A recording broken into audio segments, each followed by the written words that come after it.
We're live. Good to go. Fantastic. All right. Good morning, everybody.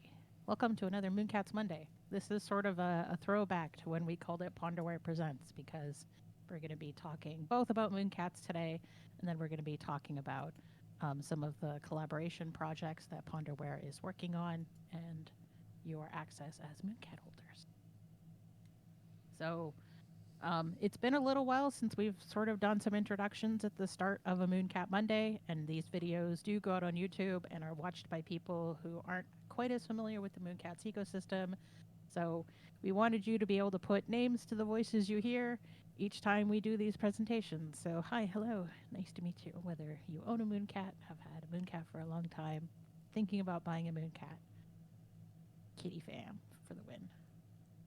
So most of you know Midnight Lightning, also known as Brooks. He is our project lead, senior developer, and the maker of magic. Quite a few of you also know Tusk, otherwise known as Ty. Say hello, Hi there. It's me. Ty. He, of course, is our social media coordinator and a pixel flinger extraordinaire. He is the one that designs all of the amazing accessories that we get to put out. In fact, we're going to be talking about one of those amazing accessories later in this presentation. Ooh. Of course, I am Paz, otherwise known as Anna Marie.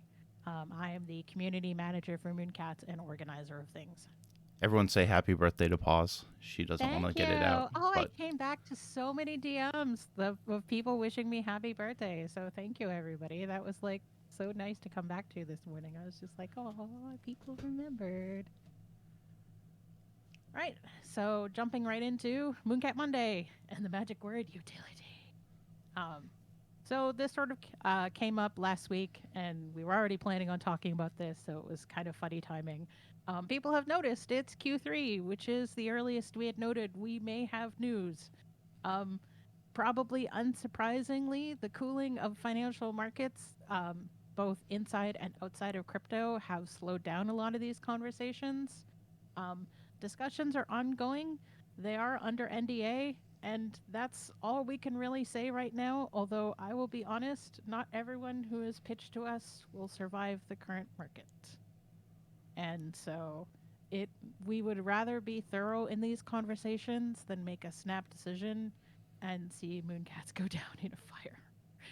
So, um, kind of what it boils down to is when I have information that I can share with all of you, I I will do so. I'm not holding back anything that um, you know I am in a position to share. But do know that things are in progress and that we will continue to drop in relevant updates during Mooncat Mondays. Moving on, the jump port. Um, Now that Midnight Lightning is back from his vacation, progress is going apace on the jump port. Um, we don't talk about it a lot, but while he was gone, Mark came back from his parental leave and he has been working on the UI. Some very sharp eyes already noticed that the jump port contract was deployed. That contract is live and the source code is verified on Etherscan. We will drop links to that in the Gravball and loot prints. And you may actually notice there's already transactions going on in the jump port. whoop whoop. Initially, you will not have visible control or access to the Mooncats you put into the jump port. And for those of you who own Starcade Fighters, you have already experienced this with Liquid Lands, where if you decide to move your Starcade Fighters into the training ground, you can no longer access them on Liquid Lands. We are, however, working with games and metaverses to ensure that even if you're staked into the jump port, you will have access to your assets that these platforms can read. And in fact, we had two very specific conversations on Friday with partnerships that are not yet announced to ensure that they are able to read um, Mooncats that are staked into the jump port. So know that this is something that we are proactively working on rather than waiting for all of this to go down and be like, oh, wait, no, you can't do anything with your Mooncats.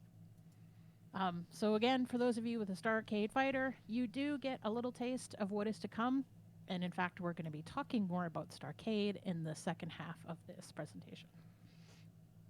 Um, we've said this before, but it definitely bears repeating.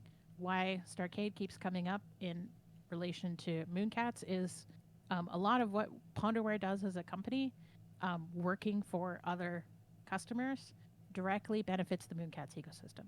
And it was sort of interesting. Someone sent me a DM over the weekend that was like, "This is how I see the Starcade training ground working," and they gave me a bunch of details. Is this how Jump Port is working? And it was like, yes, and you are very smart. So that was cool. That was like, I love seeing that light bulb moment of, oh, now I understand how this is going to work. And of course, that brings us directly to GravBall. With the jump port now in place, we are turning Midnight's ultimately wrinkly brain into the coding of GravBall. These initial gameplay smart contracts have now been internally verified, but are not yet published. That is sort of the next step. I know that we have talked in previous MoonCat Mondays that we were initially looking at Arbitrum for gameplay. We've also seen a lot of requests for Phantom, as it seems a lot of games are moving towards that. Wax as an L2 solution has also been suggested, but we definitely need more research before we can say either way on Wax support. So, of course, for some of you, this will be a bit of review. For many of you, this will be new information. In terms of beta gameplay, we are going to be launching on L1, likely moving to L2 in the future with on-chain actions. We are going to have a lot more information once the gameplay contracts are deployed and that internal testing on those deployed contracts are completed. We are definitely keeping an eye towards the number of Mooncats that are currently eligible for beta testing GravBall. And for those of you who don't know what the requirements are, it is a MoonCat that has a loot print and a MoonCat pop in their purse. Yep. And if you have questions about how that's going to work, or if you have questions about how to do that, you can drop those into the GravBall and loot prints channel, and we will be happy to assist. We are hoping to have firmer timelines during the next MoonCat Monday, but this is a situation of it takes as long as it takes. And I would rather not rush the process and break something. Any questions so far in regards to the jump port or GravBall? Exactly, Lasagna. Succeed by not failing. Slow and steady mentality here.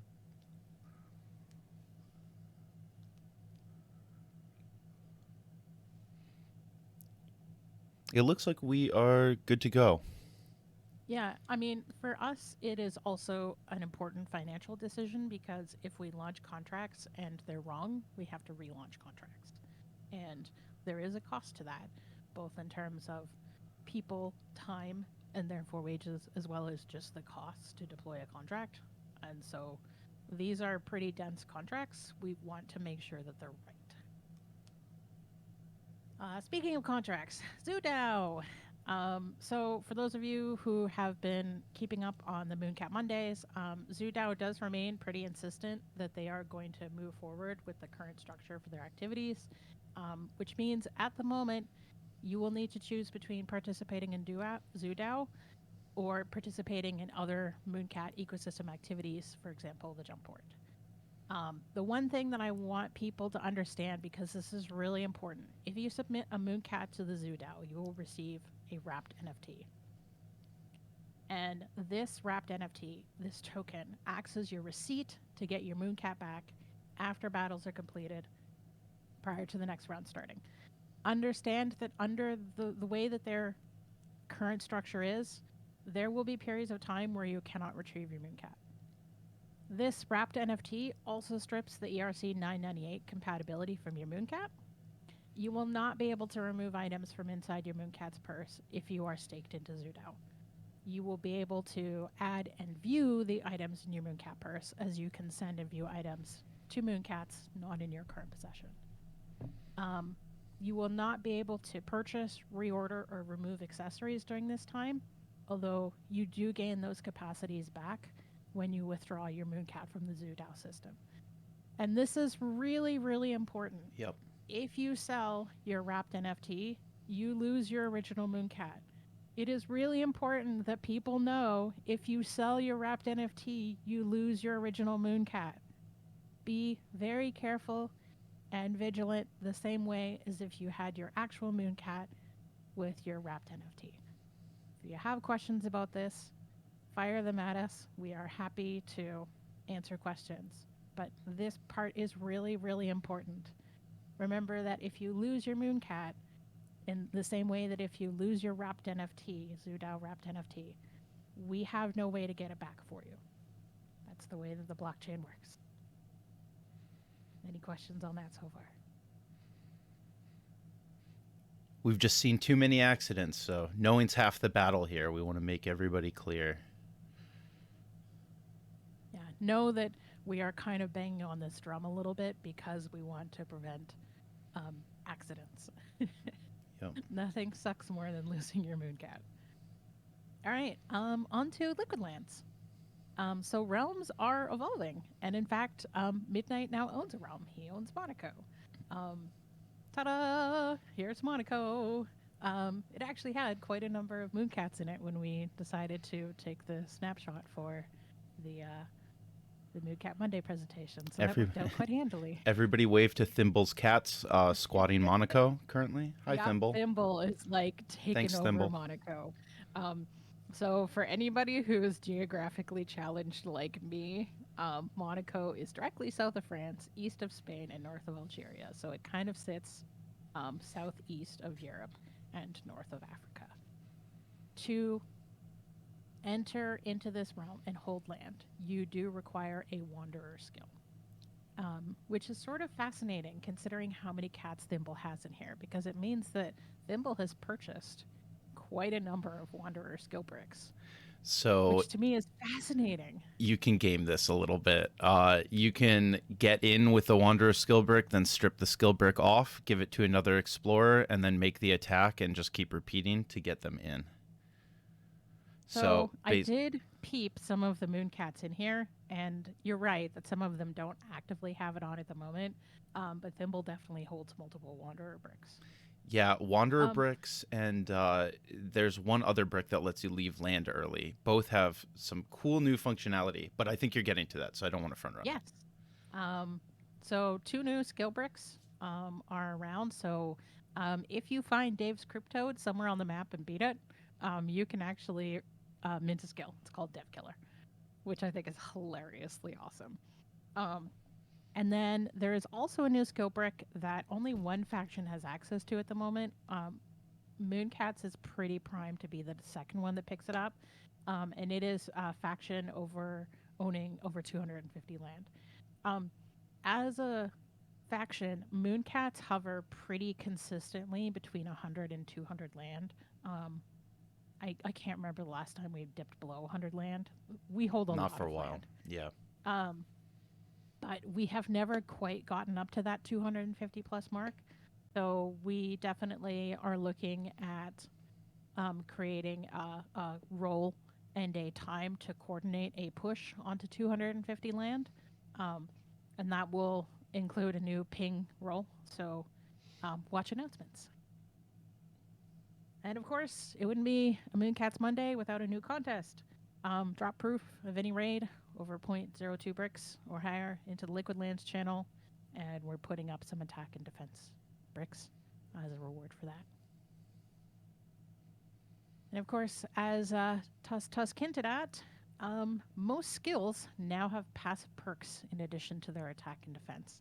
There are also now, I think, 2 realms that require having one of these perks on in order to get into them. So the Wanderer and the Drifter skill allow your Explorer to leave land earlier. This is really handy if you want to load up a particular unit with a bunch of attack.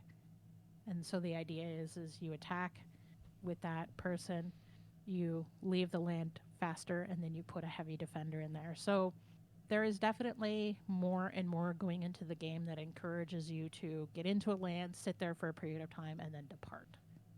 So know that that is definitely something that Dave has indicated he wants to see more factions doing is moving around the map, because there is definitely a lot of sluggishness where people just don't move away from the regions that they sort of own as factions. And it definitely makes the game, it's cool seeing all the numbers go burr, but it definitely makes the game a little more boring. And Yeah. he definitely wants to address that. The apprentice skill allows you a 55% chance when you're leaving land to keep all of your brick haul. And then the miner skill reduces the lowest tax rate to 5%. If you haven't minted these skill bricks, or you have questions about their uses, questions about the best way to use them, or if there's a specific combination of them you should be using, hit us up in the Liquid Lands channel. Um, Tusk and I always love talking strategy. We experiment a lot with moving around people and raiding versus defending, and we're always happy to sort of talk shop. For sure. Also, um, since at least a few of you play with multiple wallets, know that there has been another sort of under the hood system, exhaustion system tweak. Not this week, but the week before, because this last week Dave was on vacation. And for those of you who are unfamiliar with the exhaustion system, exhaustion accumulates if you attack a large number of times per day from multiple wallets. So on a single wallet, you can have a maximum of 30 stored attacks, and you gain back 30 attacks about every 12 hours. My own testing, and Tusk, you can correct me if I'm wrong here, the testing that I've done seems to indicate you do start accruing exhaustion after around 75 attacks. Yep. Somewhere in there. Now, it does ramp up. So if you are between 70 and 100 attacks, your exhaustion might only be 1 or 2%. Once you start getting above 150, that ramps up real fast. So just keep that in mind if you're playing across multiple wallets, that you might get hit by exhaustion. Exhaustion sucks. Don't get too caught up in it. Don't let yourself get too far into it. It takes a while to cool down. Yeah, and the other thing that Dave has never put out any official numbers on this. So again, this is just from my own testing, so take it as apocryphal. It takes about 2 times to wipe away exhaustion than it does to accrue it. So if you gain 30 attacks in a 12-hour period, if you are 30% exhausted, that takes 24 hours to wear off. It's really brutal. Yep. Yeah. And so the game very much remains faction versus outsmarting the dev, who is really playing against the factions with different systems like exhaustion, meteors, natural disasters, all sorts of crazy stuff. I'm definitely looking forward to seeing what natural disasters Dave comes up with next. So Mooncats did get hit pretty hard by the current round of meteors. Sorry, my cat required me to open the shade. And so that was sort of interesting, clawing back from that and being forced to move around and stuff. So I am looking forward to seeing how the lands change in the future. Mm-hmm. Any questions about Liquid Lands before I move on? And if you're new to Liquid Lands, TLDR, it's a sliding scale somewhere between Global Game of Risk and Farmville. Good luck.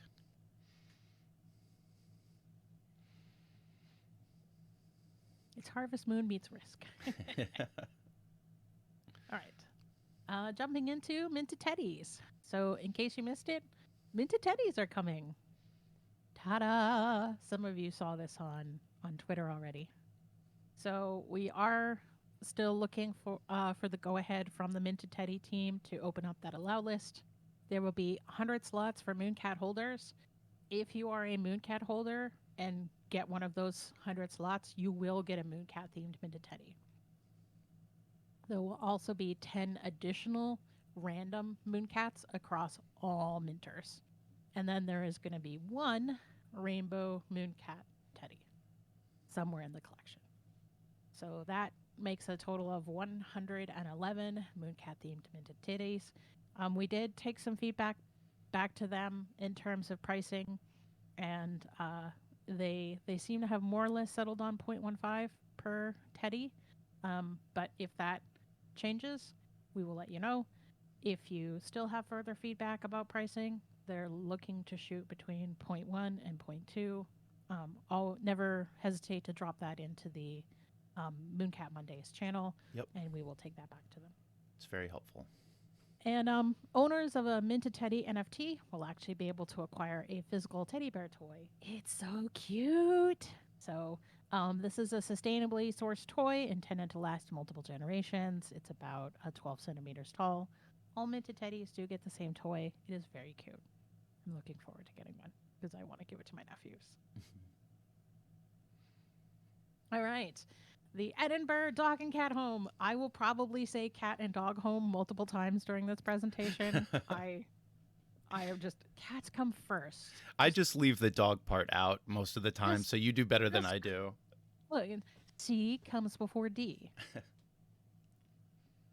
So we were approached by the Edinburgh Dog and Cat Home to do a fundraiser. And so, surprise, this is the one-of-one accessory that I hinted about in our announcements.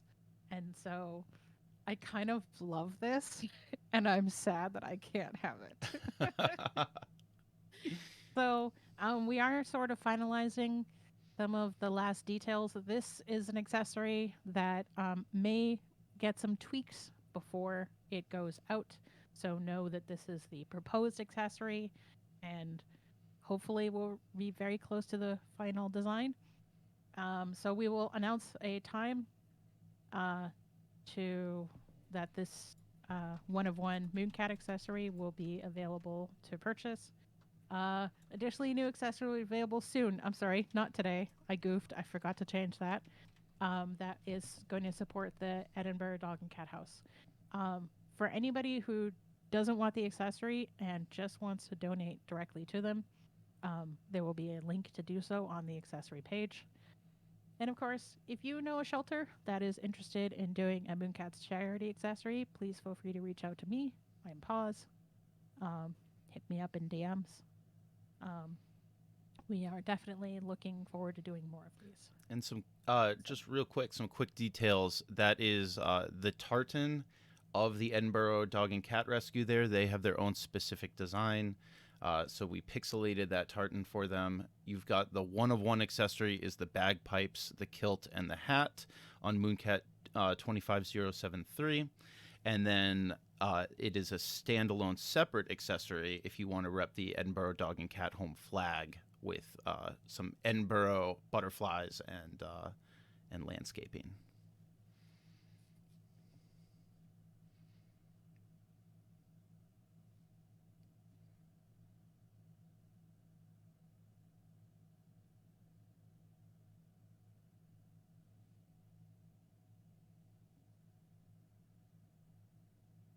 Oh, we still got you, Pause? Whoops. Can you hear me now? Yep. Hey. Are you... What?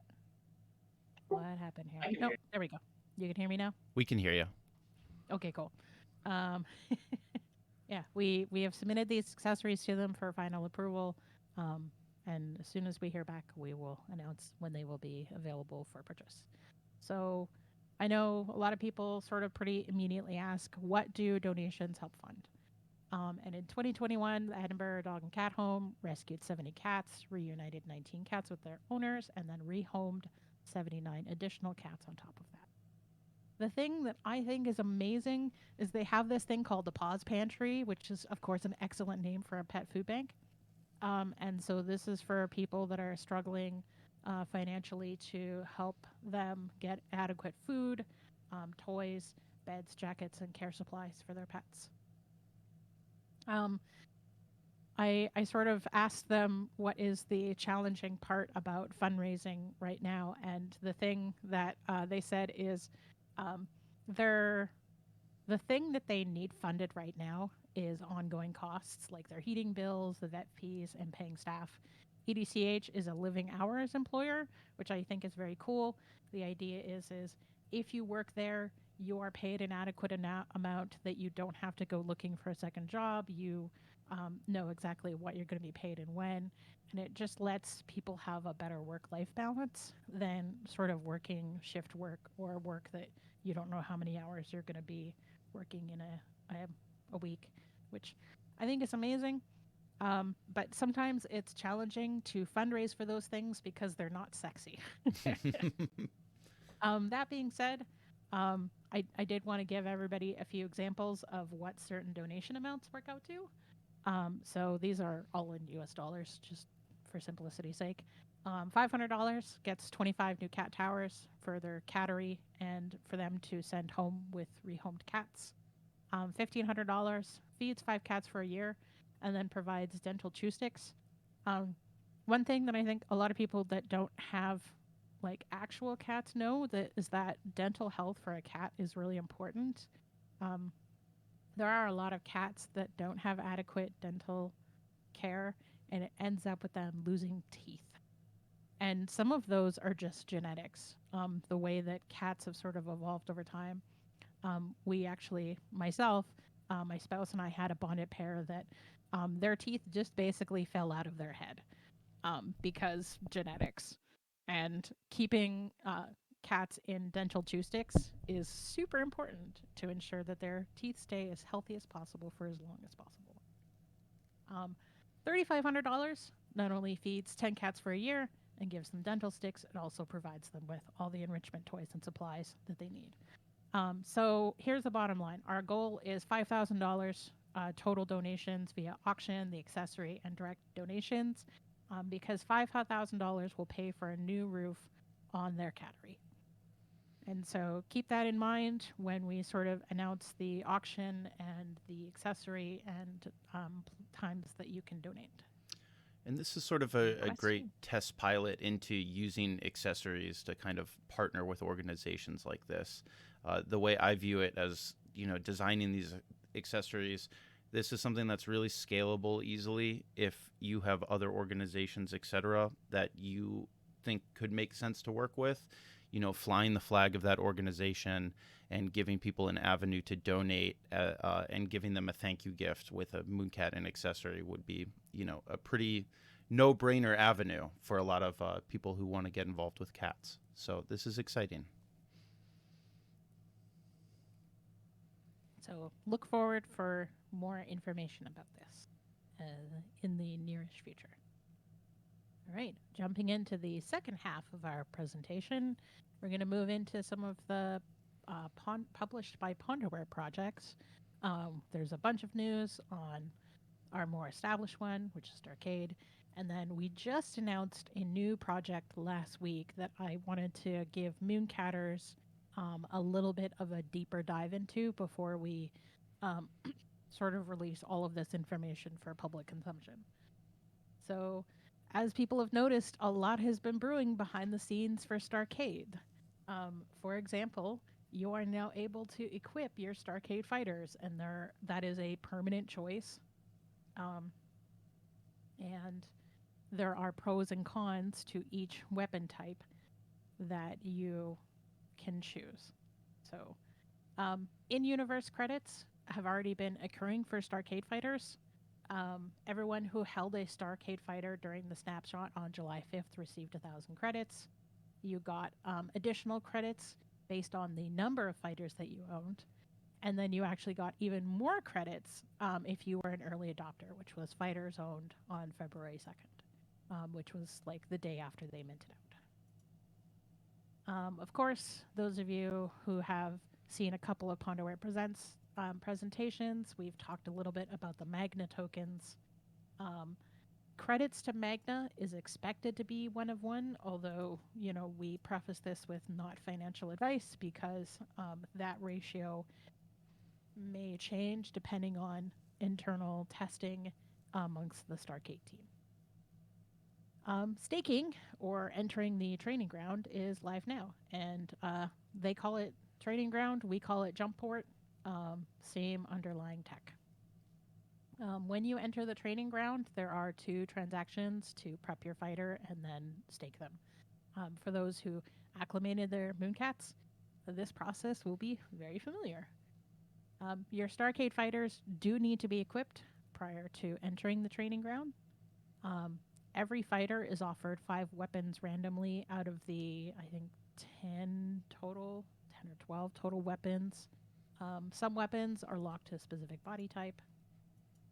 If you have questions about equipping your fighter, you can pop over to the Starcade Discord, and there is almost always someone from the Starcade team around who is able to give you feedback on your fighter and what they would sort of suggest as pros and cons for the various equipment types that they have access to.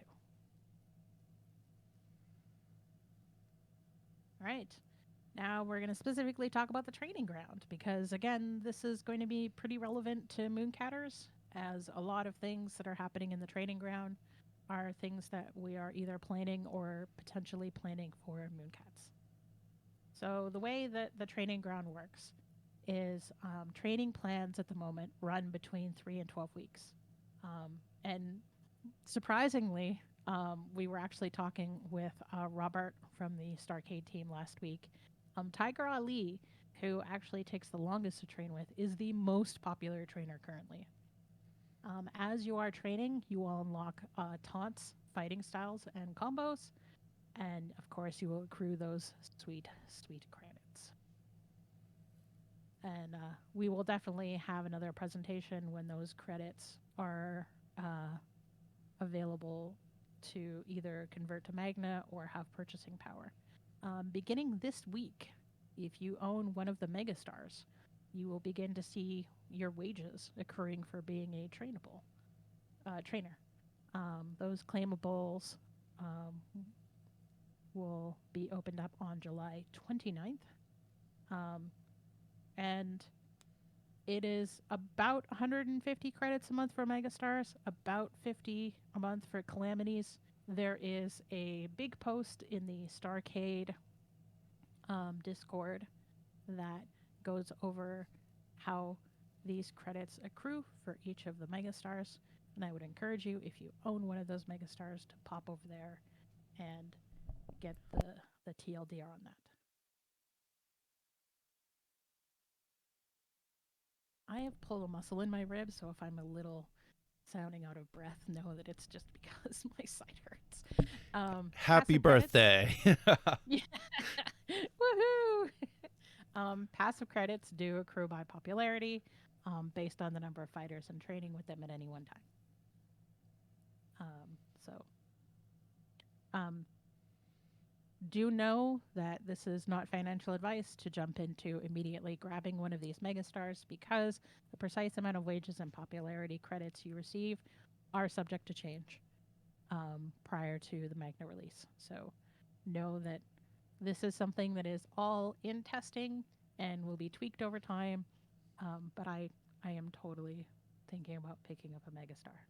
So I'm curious to see how this all goes down.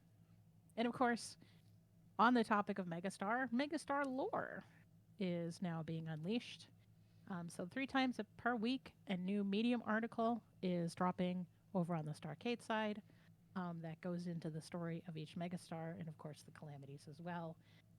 This is kind of the thing that I love about this is it includes their evolution from sort of James creating this fantasy star wrestling league when he was like in grade 3 to, 40 years later, now they are fully fleshed out characters in an evolving narrative.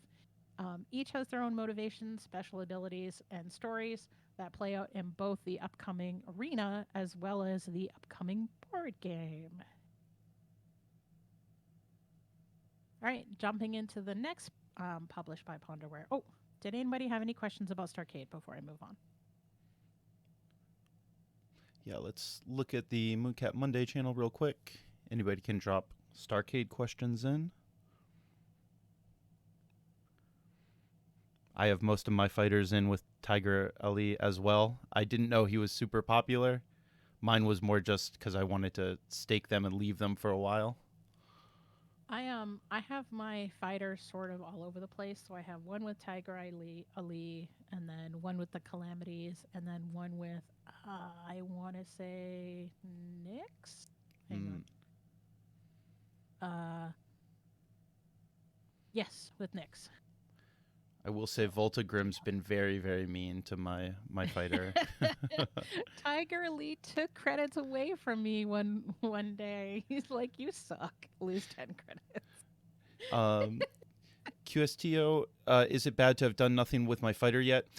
So basically, Nope. as you stake into the training ground, you'll need actual time to pass for training to complete. So the longer you put off actually getting started with training, uh, you just won't have access to certain power ups like those taunts and fighter abilities. At the same time as people who staked in earlier. That being said, it's not like there's an expiration date where if you don't equip your fighter by a certain time, you will never be able to. So there is definitely flexibility in terms of um, when you get started. There's not a cutoff time, but as Tuskas has pointed out, the sooner you get in, the sooner you start to reap the benefits. And I think somebody Because it, worked out like the total time to go through and stake from one training session to the other, and it's a lot of time taken. So like if you're really interested in like learning as many skills as possible, you definitely want to get going early. yeah, it's it's over a year, but not quite 2 years. I Yeah. don't remember the exact calculation.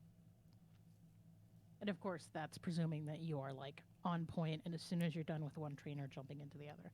This is definitely a slow burn. It is a long term um, training ground, and so don't feel like you need to go and rush and do it today because there's a lot of people like you who are just like I'm waiting to see what happens when the arena comes out and going from there. So Yep. no rush. And Robert makes a really great point. You've got your fighter. If you've got them trained, even if you decide to sell later, these are permanently altering your fighter. And so any work you put in now in the training ground will be permanently captured, including on secondary. And the cool thing is gas has been really dipping, particularly in the US evenings. There was, I can't remember if I was doing it on Friday night or Saturday night, but I was equipping my fighters for about 60 cents each, and I was staking them into the contract for like $3. It was crazy. So Yeah. know that with Gwei being as low as it is, it's a good opportunity, but you're not losing anything if you don't go do it the second. Right. Now's the time to do it with, Gwei, like 7 Gwei. It's crazy. Yeah, gas has been amazing. Exactly. Yeah. All right. Any other Starcade questions?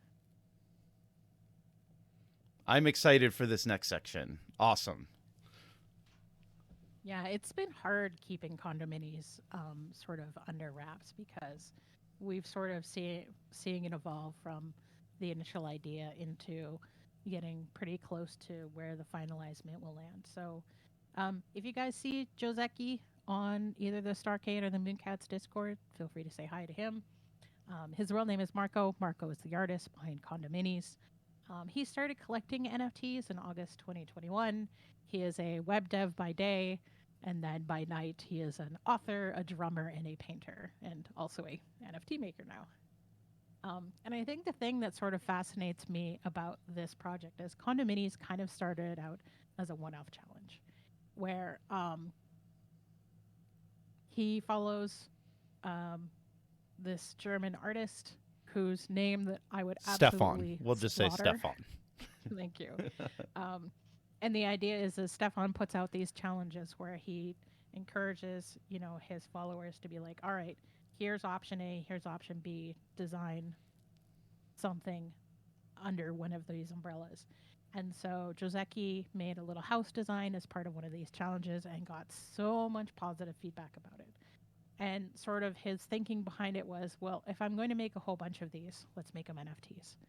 And he sort of came to us earlier this year and was like, hey, I would like to make an NFT project.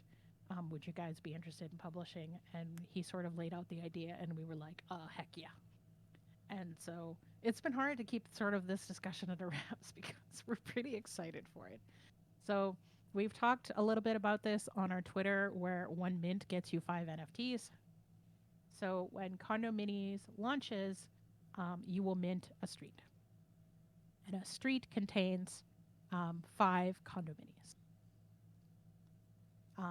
These condos aren't just houses; they're all sorts of designs, and they're pretty fascinating visually. Um, there will be a mix of condo rarities, including variants and special designs. Um, Later on, you will be able to take apart and rebuild your streets to customize your tastes. So, in terms of a collection, there will be 20,000 condominiums total, which is comprised of 4,000 streets. And it has what we are calling a self reducing supply with staking ish mechanics. And so I will jump into that. So if you are looking to build your street, here is the idea. A street is an ERC 721 NFT.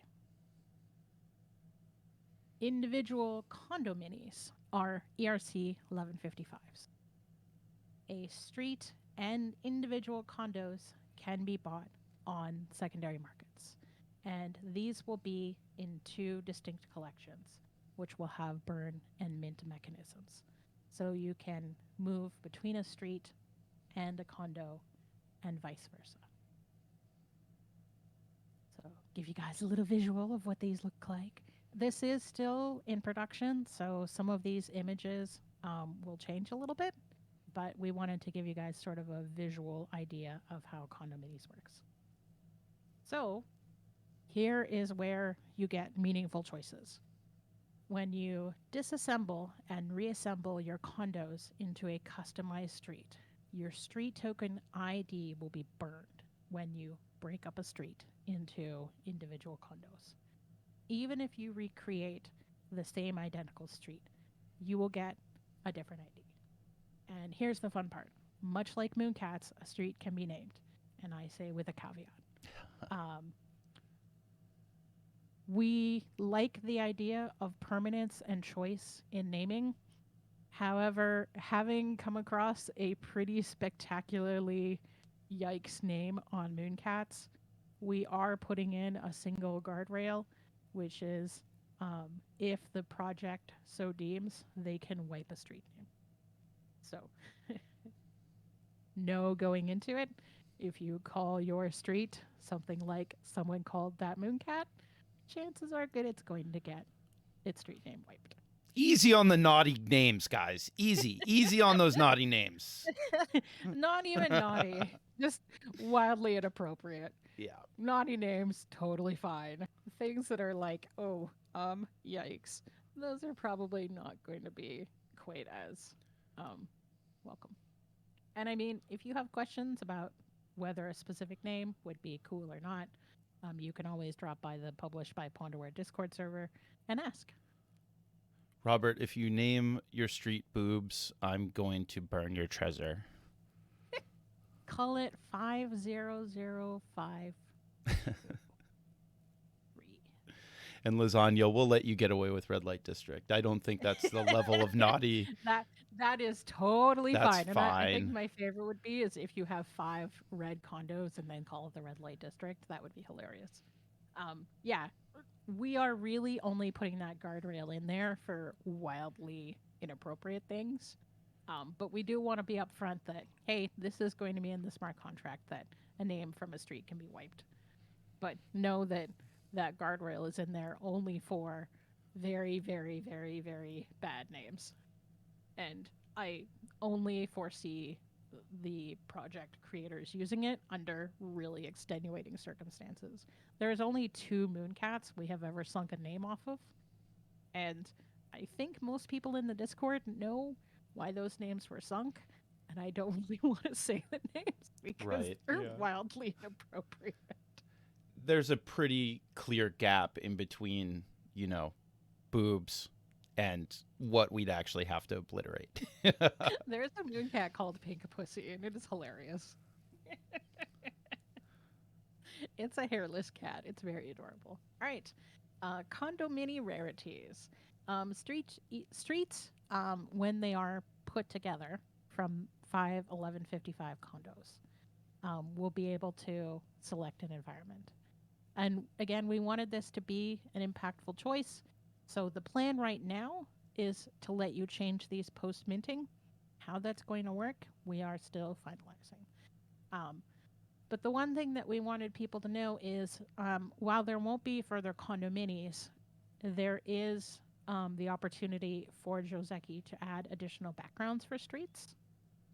Although each of these environments are not NFTs on their own. So, in addition to rarities, I want to talk about base condominiums. So, base condominiums will be available in pretty large quantities. So, if you want to make a full unified street of 5 identical condos, 100%, you can do that. Then there will be premium condominiums that will be available in lesser quantity. For example, here is a gold variant of the mushroom house. And in fact, we have multiple gold variants of many of the condos that you have seen in this presentation so far. There will also be some shiny variants, although we're not showing off right now. A small number of condominiums will be classified as landmarks, and some landmarks will also have variants. We will be launching a full rarity breakdown closer to minting. I think Joseki made the joke that, most traits have different color lipstick as traits. He's designed hundreds and hundreds and hundreds of like bespoke condos. It's really crazy. Yes, it was very cool. Um, we have hinted on this on our Twitter. So if you're not following us at Ponderware, definitely be sure you give us a follow. The Ponderware Twitter account focuses on all of the published by Ponderware projects, which includes Mooncats, but is not exclusively Mooncats. If you are looking only for Mooncat information, that is found on Twitter at MoonCatRescue. So, landmarks, unsurprisingly, are real world buildings or special features. So, some of these might look a little familiar for those of you who are already following CondoMinis on Twitter. Um, Landmarks have no building numbers, so you can see the top half of this versus the bottom half of this. There's no building numbers on the Tokyo Communication Tower, the Fondé de Mer. And we will be revealing more of these on Twitter. A number of condominiums are going to be modeled after projects you may be familiar with. Of course, it wouldn't be a published by Ponderware project if there wasn't a nod to Mooncats. These will also be references to unique real world locations, other historical and vintage NFTs, as well as partner projects for Mooncats and Ponderware as a whole. And yes, there will be a Mooncats condomini. These designs are still being finalized, and so they may change slightly prior to minting. I'm so excited for this. Yes. There's some really great nods in this, by the way. This is condo number 22. And for those of you who are like, 22 seems like a really familiar number, Wander Wonder's Mooncat PFP is number 22. There is so many little details in this that I love, like the moon hanging toy. I think anybody that's been plugged in with historical vintage kind of NFTs and some of our Spaces collaboration projects, I think you're all going to be very, very jazzed about some of these designs. So I did mention, in addition to historicals, there would also be some partner projects that would get some condos, and so here is the Sappy Seals condo. And again, these are still in the process of being finalized, and designs may change prior to minting. But we did want to sort of let everybody get a feel for how these were going to work. And of course, I did want to show you how you can sort of theme a street together. So this is one of the sample streets that Joseki put together for us. He put it together for us, and not you, Tustus, right? Right. This is his. I just wanted to make sure I was crediting that accurately.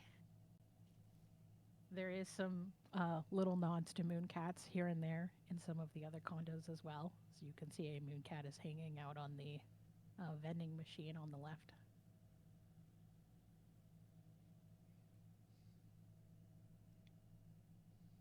So if you are interested in learning more about CondoMinis, you can find them on Twitter and on Instagram at condo_mini.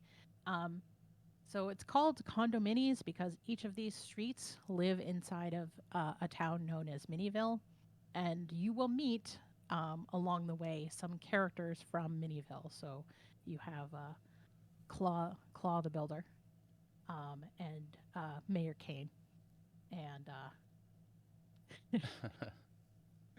the influencer. I love her so much. She is probably my favorite Miniville resident. She has like so many followers on Instagram, like almost 200. So many followers. You know we're getting some unicorn condos at some point. So. That's gonna be fun. So We'll there have to are a hunt 'em lot. down. There are a lot of CondoMini designs that we have not yet revealed. So be sure that if you're not following Ponderware and/or CondoMinis on social media, that you definitely give one or both a follow. So, any questions about CondoMinis?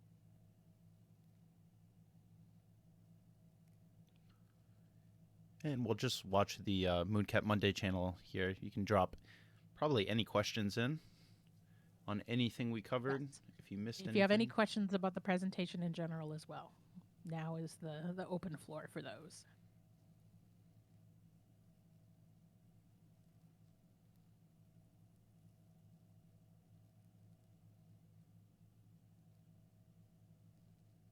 Oh, also, there is a new channel in the MoonCat owner section of the Discord that shows when Mooncats are freshly listed.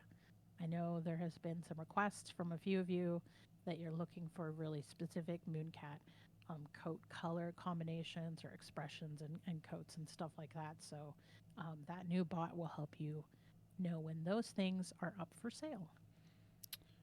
Lasagna asks, how can other networks get involved with jump port testing and integration? Shoot me a DM, and I will get you in touch with the right people.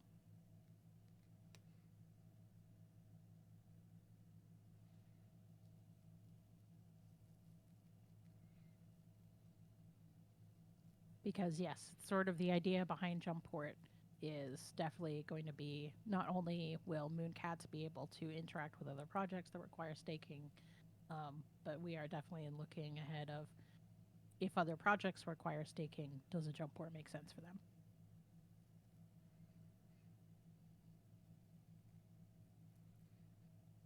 Also, for those of you who own a noun, Ponderware did put in a pitch to the noun style. Correct. Yep. So if you want to take a look at that, give us an upvote. Feedback is always appreciated. Yep, we put in a proposal to redesign their front end of the Nouns DAO auction site.